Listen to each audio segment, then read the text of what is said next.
Wait a second.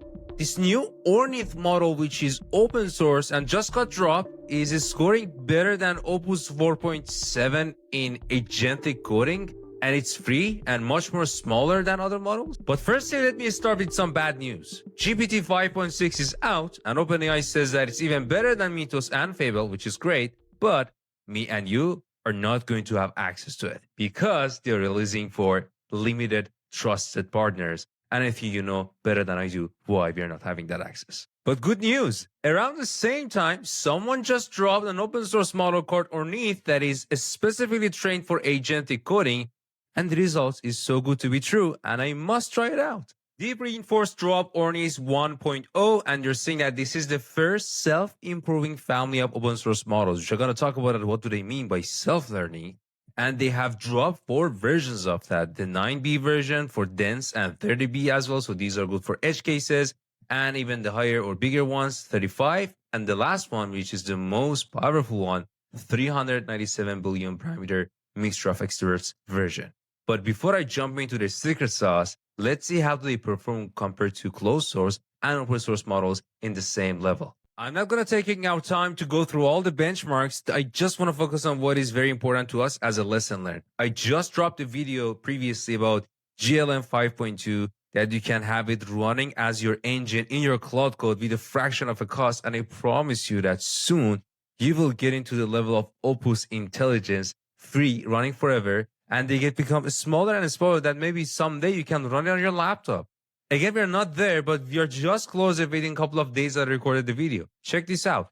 The biggest model, that is the smartest one here compared to all these models at the same level of intelligence, I would say, in terminal bench for which is software engineering and coding tasks, it is beating almost all models, which are Qwen 3.5, GLM 5.2 that we just discussed, DeepSeek V4, and even Claude Opus 4.7. And check out the sizes. This Ornith model is just 400 billion parameter compared to GLM, which is almost 2 times bigger. So you have now a model with just a couple of days that is half a size, but suddenly the performance has been also increased, not in the same level. And again, Opus 4.7 was the best model in the world just a couple of weeks ago that we were all trying that in Cloud Code. So this is significant, but what they're promising, is it truly true? Or how did they achieve this? In short, I want to dig into the source of their secret sauce, why they call it self-learning and why it's just good for agentic coding, because now we are getting to the era of having more specific models being trained for specific tasks that is beating other gigantic generic models. So what they have done is that they have applied and take some open source model. They chose, I think, Qwen 3.5 and Gemma 4 as baseline. They took those models and they started to apply reinforcement learning on them. So they use GRPO, but the version of the GRPO they used was different because they didn't just care about what's the final answer. If it's true, then they're going to give reward to the model, which is reinforcement learning. But besides just that final answer, they also trained the model to be good for creating live on-the-fly harness or scaffolding. So what does that mean? If you ask a use case from your coding agent, so let's say do and deep research for me. So it should call some tools, which is web search or search engine. So this context engineering that you create is also something that the model should be good at, not just giving you the final answer. So they knew it and they took it to apply it in RL. So their RL solution not only optimize the final answer to be better, but also they do context engineering and teach the model how to create those harness or those contexts needed or call the tools to be able to finally get the final answer and get the reward based on both of those, which they call it jointly optimized. This is literally the summary and simplification of what they have done to do these RL on the top of these baseline models.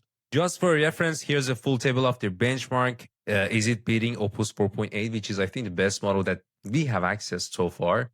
Not there yet, but it's pretty close. So again, for terminal bench, it is 77 compared to 85. But as I told you, it is beating rest of these models, including Opus 4.7 and the rest of the open source models that are latest ones and biggest one and smartest one, which is GLM 5.2, DeepSeek V4, and Minimax M3. Now this is the time to test it out. Well, for doing so, I went to the Hugging Face. I saw all these different versions. Some of them, like the 9B stuff, you can't even run it locally on your laptop. But I was interested to try out the biggest one and the smartest one to compare that if I can really replace my cloud code that is now running with Opus, which is pretty expensive, and make it potentially free.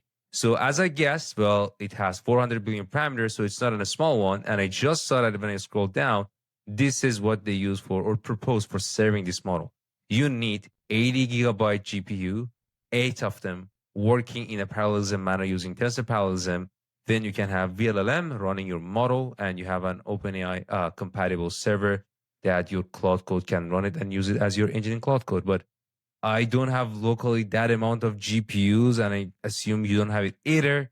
And it's pretty now rare to get a node with 8 GPUs in a cloud provider because of the constraint of the capacity. So I wasn't able to test this version. And as I saw that there's no provider hosting this model as a service yet. As I'm recording this video, tomorrow when you watch it, maybe there's a provider that has the model already in inference, so you just need to call their API. But I just found one provider that has one of the versions of these models served for us. And that provider is Federalist AI. So they have, I think, thousands of models already deployed for you. You just need to grab your API key and call the model from their server. You don't have to deploy anything. So when I searched Ornith, I found out that they just have the 9B version deployed. I could have maybe run it locally in my laptop potentially, but if it's already there, so I can just call their API to just test it because I want to compare the capability of this model. Of course, with not Opus, because this version is not an apple-to-apple comparison with Opus, but they took Qwen 3.5 as a baseline to apply RL to create this model. So I could have maybe just tested with Qwen 3.5, the 9B version, which is an apple-to-apple comparison. And this is what I did. I gave both Qwen 3.5 and this Ornith model 3 different prompts, and I asked them to actually finish these challenges to see that on-the-fly harness creation really works with this Ornith model or not. So the first task was I gave them a Python code that has some bugs on actually helping me to figure out what's the bug in a shopping cart that it want to apply some discount function on it. And then I also asked them to create a simulation of a queue and do some operations on the queue to see if they works with the logical understanding. And then I also asked them to create a visualization in HTML for the asset that I wanted them to run on HTML or CSS to see if they have the reasoning capability as well to generate and compare the results one by one. The results on average, Ornith was 2 times almost better than Qwen 3.5 in the same billion parameter model. And here's a slightly detailed version of the summary of the report. First task for fixing the bug in Python code, Ornith successfully fixed that and passed 4 out of 4 tests, but Qwen didn't give us any usable code at all. At self-check queue operation simulation, both of them got it right, so they had a good performance. But for the last one, which was the visual builder, Ornith got all the labels correctly that we asked that is required, but Qwen 3.5 missed some of the labels that we asked for. And here's the final test. If you recall my last video, I tested GLM 5.2 versus Opus 4.7 and 8 to run a 3D simulation of a futuristic city and the buildings. And you can see on the screen, these were the results that I got with these gigantic models. Although ask is such a thing for a 9 billion parameter model is too much, I should have tested that bigger Ornith model versus maybe a bigger Opus version. But I just really copy and paste the same prompt to these models to see their performance. And here's the result. This is what Ornith 9 billion parameter version gave me. Of course, that's not as good as Opus version. And oh yeah, the tour doesn't work very well. I could see some buildings created here at the center with some futuristic elements, but they're pretty dark, not that visible. And it didn't really follow all the functionality that I wanted. There's a rain mode here. Let's give it a shot. Wow, this is good. I like that. Although it's not really as close what we asked, but the simulation with just a 9 billion parameter model is really impressive. I could click on the buildings, get the same information for each given building, exactly like how we created that simulation with previous models. But when I switch to the Qwen version, I just see a blank screen. I'm just clicking anywhere, toggle rain.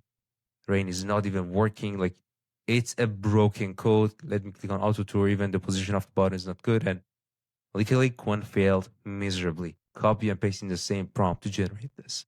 By these tests, I almost confirmed that 9B version of Ornith is much better than Qwen 9B version. And I wanted to check the benchmark for the same models. And it confirms that. If you see that these two models got compared in agentic coding, 43 versus 21. So 2 times better than Quinn. Not only the 9-bit version, but even compared to the 35 version, it is slightly better. So I would say what they shared in the benchmark compared to what I tested for these two models totally makes sense. Now I can rely and trust the rest. I wish I could do the same thing for the bigger model and put it in Cloud Code, but this is literally my next step and next to do task.